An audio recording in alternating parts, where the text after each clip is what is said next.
réaliser les recettes, je suis accompagnée par deux jeunes. Je m'appelle Lucas, j'ai 19 ans. Je m'appelle Laïna, j'ai 19 ans. Depuis toute petite, mon rêve c'était de devenir une diététicienne nutritionniste. Est-ce que vous pouvez me parler de vos rêves? Alors moi, mon plus grand rêve, ce serait de voyager à travers le monde. Mon plus grand rêve, c'est pour être une chanteuse. Chanteuse, génial. Donc aujourd'hui, on va préparer avec vous deux recettes de petit déjeuner. Une recette de petit déjeuner sucré et une recette de petit déjeuner salé. Déjà, est-ce que vous pouvez me dire si vous prenez le petit déjeuner? Lucas? Spécialement non. Non. Et toi, Laina? Mais je me demandais, est-ce que c'est si important que ça le petit déjeuner? D'accord, Lucas, regarde, si tu as faim le matin, bien sûr, il faut prendre le petit déjeuner. Par contre, il y a certaines personnes qui n'ont pas faim le matin. Dans ce cas-là, moi je leur dis de ne pas se forcer et s'ils sont écœurés dès le matin, de ne pas prendre le petit déjeuner. Par contre, il y a une seule règle. Si, imaginons que tu arrives au travail ou en cours et tu commences à grignoter vers 9h, 10h, puisque tu as quand même faim. Dans ces cas-là, il faut absolument intégrer le petit déjeuner. C'est vrai qu'aujourd'hui, il y a plusieurs études qui montrent que si on intègre le petit déjeuner, ça peut réduire des risques de maladies cardiovasculaires, de diabète de type 2 et ça permet de réguler la glycémie durant la journée et d'éviter les grignotages. Maintenant, on va commencer par les recettes qui s'appellent le pudding de chia. Pour cette recette, j'aurai besoin des flocons d'avoine. Les flocons d'avoine, j'ai acheté en supermarché au prix de 99 centimes. Ensuite, je vais prendre du lait d'amande. Le lait d'amande, je l'ai acheté pour 1,45 €. Ensuite, je vais prendre des graines de chia. Les graines de chia, ça coûte 4 €, mais c'est vrai qu'on ne va pas utiliser tout le pot. Je vais utiliser que 2 cuillères à soupe pour la recette, ce qui fait que c'est assez économique. Un sachet de 4 bananes, j'ai acheté pour 1,29 €. Et le sirop d'érable pour que ce soit pour donner une petite touche sucrée. Est-ce que tu aimes bien le sirop d'érable, Lucas? Pas spécialement. Non. Tu as déjà goûté? Non. Non, jamais. Alors, pourquoi tu dis que tu n'aimes pas?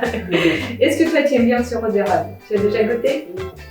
Après, ça permet de varier. C'est vrai qu'on peut également utiliser du miel ou du sucre. Mais le sirop d'érable, c'est un sucre naturel qu'on peut apporter dans notre alimentation et pour avoir un peu cette touche sucrée à la fin dans la recette. Et pourquoi vous avez choisi le lait d'amande? Du lait d'amande, j'ai choisi pour pouvoir varier des sources dans l'alimentation. D'accord? Parfois, je peux prendre du lait de vache, parfois, je peux prendre du lait d'amande. C'est vrai que quand vous achetez du lait d'amande, c'est bien de regarder qu'il soit enrichi en calcium. Certaines personnes qui vont boire du lait de vache, ils peuvent avoir des ballonnements, des diarrhées, des troubles intestinaux, et c'est vrai que ça peut être assez handicapant. Mais si toi, tu ne ressens aucun gêne quand tu bois du lait, en fait, tu peux utiliser du lait de vache classique, demi-écrémé, comme tu veux. Du coup, Marina, on va commencer par le sucré ou le salé? On va commencer par le sucré parce qu'en fait, on va laisser les graines de chia gonfler dans le petit bol. Comme ça, dans 30 minutes, ce sera déjà prêt. Après, la recette sucrée que je te propose aujourd'hui, tu peux le préparer le soir pour le manger le lendemain matin. Donc, il nous faudra des bols. Tu peux prendre une bol. Toi aussi, tu peux prendre une bol. Et on va commencer. Donc, on va prendre 2 cuillères à soupe de graines de chia dans chaque. Pendant ce temps, je vais juste aller ouvrir les flocons de vache. Maintenant, regarde, on va prendre des flocons d'avoine. Tu peux prendre entre 2 et 3 cuillères à soupe de flocons d'avoine selon ton appétit. Si par exemple, toi, tu as un grand appétit, tu peux prendre, ou si tu sens que tu as très faim le matin, tu vas prendre 3 cuillères à soupe. Si tu as un peu moins de temps, tu peux prendre 2 cuillères à soupe de flocons d'avoine. Mais je me demandais, c'est quoi les vertus du flocon d'avoine? Les flocons d'avoine, c'est une excellente source de fibres insolubles. Ça permet de réguler la glycémie durant la journée, ça permet d'éviter en fait tout ce qui est les petites fringales et ça a une excellente vertu pour la satiété. C'est vrai que quand on mange des flocons d'avoine le matin pour le petit déjeuner, on est très rassasié durant la matinée. Maintenant, on va prendre la petite balance et on va peser entre 150 et 200 ml du lait d'amande. On va le mettre et après on va tout mélanger avec une cuillère à soupe. Donc voilà, ici tu peux mettre 150. Regarde, là ici, c'est déjà à 100. Vas-y. Je vais te dire stop. C'est bon. Voilà. Et maintenant, tu peux prendre le lait et le renverser ici. Et mélanger avec tes cuillères à soupe. Toi, Laïna, tu peux faire la même chose. Génial. Et après, tu mélanges comme le cas. Donc, vous voyez, c'est pas très compliqué. Qu'est-ce que vous en pensez? C'est très simple, et niveau économique, On va laisser les graines de chia gonfler. Ils ont cette capacité de gonfler dans la liquide. Si on va mettre de l'eau, ça va gonfler aussi, ça va créer cette texture. Nous, on va le mettre au réfrigérateur le temps qu'on va préparer la recette salée après, d'accord? Et après, on va pouvoir décorer cette recette avec une banane, avec sirop d'érable et puis la touche sucrée. D'accord? ici on appelle la banane On peut utiliser d'autres fruits, c'est vrai qu'on peut mettre des fruits rouges, on peut mettre du kiwi. Moi j'ai choisi la banane pour cette recette parce que c'est vrai que la banane c'est quelque chose de plus économique. Maintenant, on va essayer de les mettre dans le réfrigérateur. Là on a tout préparé pour la deuxième recette, la recette salée.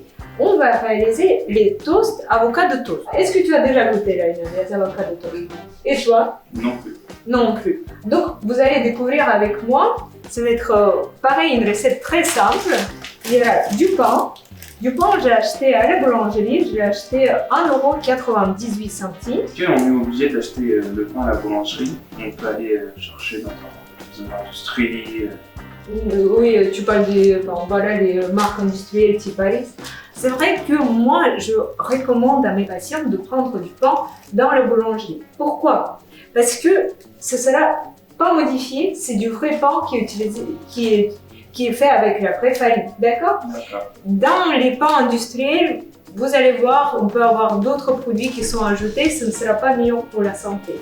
Aujourd'hui, on sait que la consommation des produits industriels peut augmenter des risques des maladies cardiovasculaires, des maladies métaboliques, de surpoids et d'obésité. Donc c'est pour ça que ce sera bien de choisir le pain à la boulangerie. Par rapport à quel pain choisir, l'idée c'est de varier. C'est vrai que quand tu varies des pains, tu obtiens une large palette des micronutriments, ce qui fait que c'est meilleur pour ta santé. Donc là, j'ai du pain, j'ai de l'huile d'olive.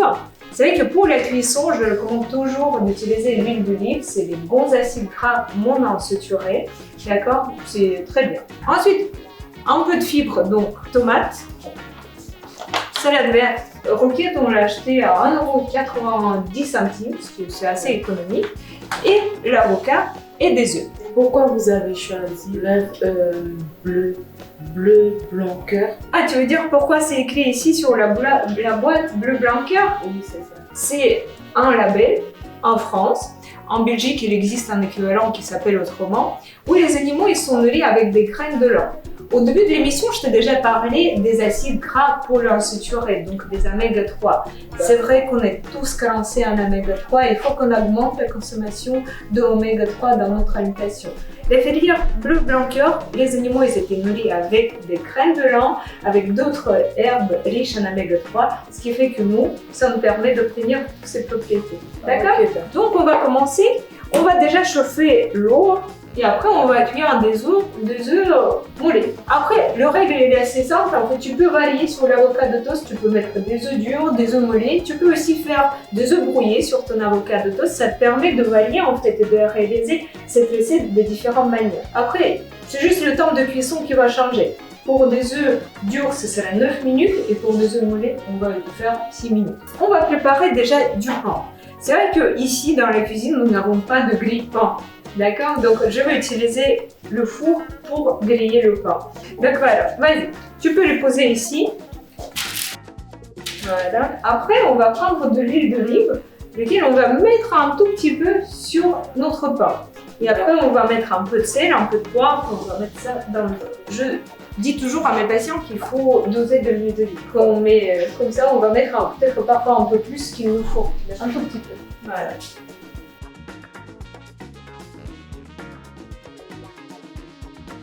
Voilà, après tu peux juste un tout petit peu étaler comme ça. Donc l'huile d'olive, nous avons acheté à 4,90 €. C'est vrai que la boîte est assez grande et ça va nous servir pendant beaucoup de temps, donc c'est assez pratique.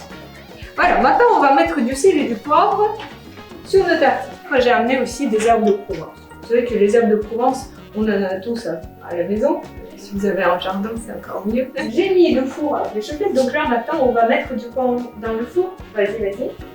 Voilà, et je vais le garder sur le minuteur 5 minutes pour griller le pain. Et le pain doit griller à combien de degrés? pendant les 5 minutes. Entre 180 et 200 degrés, en fait, c'est suffisant. Donc maintenant, je vais vous montrer, vu qu'on a 4 tartines, on va pouvoir écraser une moitié de l'avocat dans un bol, lequel on va tartiner, et un autre moitié de l'avocat, on va le couper en lamelles, une fine lamelle pour la décoration. On va couper l'avocat. Est-ce qu'il est belle la couleur? Oui. Ouais. C'est bébé. Est-ce que vous aimez bien l'avocat? Oui. Oui, ça t'aime bien. Et toi? Aussi. Oui. C'est vrai que l'avocat, c'est une excellente source des acides gras monoinsaturés.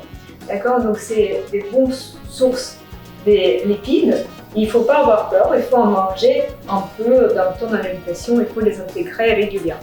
D'accord? Donc voilà, regarde, on va prendre une petite fourchette et un petit bol. Donc maintenant, regarde, on va pouvoir prendre notre avocat et après on va écraser l'avocat avec la fourchette. Également, on peut mettre un peu de sel, poivre et je vais mettre un peu de jus de citron pour que ça ne noircisse pas. Après, vous, à la maison, si vous le mangez aussitôt, vous n'êtes pas obligé de mettre le jus de citron. Je vais te demander, tu peux mettre des œufs dans l'eau. Vas-y. Hop, attention. Doucement. Oui. Attention à tes doigts. Et voilà. Également, je vais pouvoir couper un peu de tomate pour mettre à côté et je vais commencer à dresser mes assiettes avec la roquette que j'ai achetée. D'accord? On va pouvoir l'assaisonner avec du jus de citron qui nous reste. D'accord? La préparation de la recette. Mais sinon, également, je peux mettre un tout petit peu d'huile d'olive. Voilà. Maintenant, on va commencer à dresser. Je vais mettre donc du pain ici. Et ensuite, on va prendre l'avocat que toi, tu as déjà écrasé avec ta fourchette. Et on va pouvoir mettre sur chaque tartine. Regarde, sur une des deux tartines, ici et ici, on va bien les répartir. Les œufs, c'est bon. Regarde, qu'est-ce qu'on fait pour les œufs? On va arrêter la cuisson, du coup, on va le mettre dans l'eau froide. D'accord? Donc là, ici, les œufs sont prêts. On va mettre un tout petit peu de roquette à côté. La roquette, je l'ai lavée préalablement parce que sur le sachet, c'était écrit qu'il fallait le laver. On est obligé de prendre de la roquette comme Non. là-dessus ou... Non, on n'est pas obligé de prendre la roquette, c'est une excellente question. Vous pouvez prendre aussi l'iceberg, la mâche, ce que vous voulez. Et même, l'idéal, c'est de varier au maximum. Donc, un jour de prendre la roquette, un jour de prendre la mâche, un jour de prendre le sucrine ou un livre. Qu'est-ce que vous aimez? Tout le temps différent. Donc maintenant, regarde.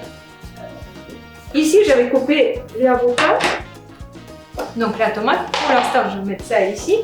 Donc l'avocat, je vais pouvoir le dresser sur la deuxième tartine de cette manière. Regardez. Du coup, tu peux mettre un peu de tomate ici, là, est-ce que c'est joli? Oui, c'est joli. Chacun peut prendre son œuf, mais par contre, il faut faire très attention. Et donc, le cas là, est-ce que vous connaissez qu'un œuf, c'est une source de protéines de référence? Ça veut dire que toutes les protéines qui sont contenues dans un œuf, on va pouvoir l'absorber. Avant, on utilisait donc cette référence pour les œufs, pour dire en fait qu'on va comparer toutes les sources de protéines, type viande volaille, viande rouge, à l'œuf, et on va savoir combien est-ce que dans chaque viande, on va absorber des protéines. Je vais poser donc mon œuf ici.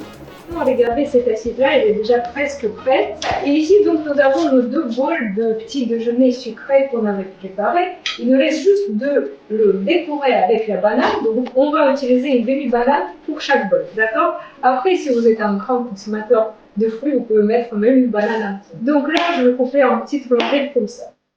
Lucas, est-ce que tu vas finir couper les rondelles? Vas-y. Et donc, dans ce temps-là, nous, on va mettre du sirop d'érable ici. D'accord? Toi, du coup, tu fais attention à tes doigts. Aujourd'hui, c'est assez populaire le sirop d'agave. Il faut faire attention de ne pas l'utiliser peut-être tous les jours. D'accord? Parce que le sirop d'agave, c'est tout fructose, 5 phosphate. Donc, c'est la foie. Et donc, pour la foie, ce sera très difficile de l'intégrer tous les jours. On va mettre du sirop d'érable ici. Oh. Désolée. Là, je vais mettre ça ici. Je peux déjà dresser les bananes. Maintenant, on va mettre comme ça un peu partout. D'accord? Même en fait, Qu'est-ce que vous en pensez? Est-ce que c'était compliqué de préparer ces recettes? C'est très simple à faire, très économique, ça donne envie. Ça donne envie, non? C'est joli. Et donc voilà, nos 2 recettes de petit déjeuner, ils sont prêts. Donc là, ici, nous avons un petit déjeuner salé à base de l'œuf et l'avocat. Ici, c'est un petit déjeuner sucré à base de bananes, graines de chia, flocons de vanille et du lait d'amande. Donc, qu'est-ce que vous en pensez? Qu'est-ce que tu penses, Laï? Je pense que ça va être. Ça va être bon? J'ai très hâte du goût. T'as très hâte de goûter. Bon, bah si tu as hâte de goûter, alors tu vas commencer. Et toi aussi. Tiens, ta fourchette coton. Donc voilà, on va commencer par Lucas. Lucas, est-ce que tu peux juste me couper ici, en fait, pour montrer à tout le monde qu'ici, on a réalisé un œuf mollet. Et en fait, ici, nous retrouvons le jaune coulant. Alors, le verdict, Non, c'est très bon. Hein. c'est bon, c'est rapide. Aussi, tu peux utiliser cette recette pour tes brunchs du week-end. En week-end, parfois, ça t'arrive peut-être de te lever à midi, vers midi, et tu sais pas quoi faire en fait. Est-ce que c'est le petit déjeuner sucré, salé? Tu vas aller le faire? Chez moi, oui. Oui. Mon petit frère aussi, non, je vais le refaire. Bon, bah super. Et donc toi, Lena, moi je te propose de goûter celui-là, la recette sucrée. Alors voilà, tu vas goûter le petit bol de chia. Donc là, c'est banane. Alors, qu'est-ce que tu en penses? C'est très bon. C'est très bon. T'as vu, ça en fait, c'est une texture de pudding. T'as l'impression de manger un dessert. Si vous pouvez nous dire en commentaire si vous avez déjà essayé de réaliser cette recette, est-ce que vous avez bien aimé? Et donc, je vous invite à tester ces recettes. Et on se dit à la prochaine pour les nouvelles recettes. On remercie encore une fois la mission locale Loire et Estuaire Littoral pour ce projet et la mairie du Havre pour la mise à disposition de la cuisine de la fabrique des quartiers sud. Mettez une pouce bleu, n'hésitez pas à vous abonner pour voir les prochaines recettes.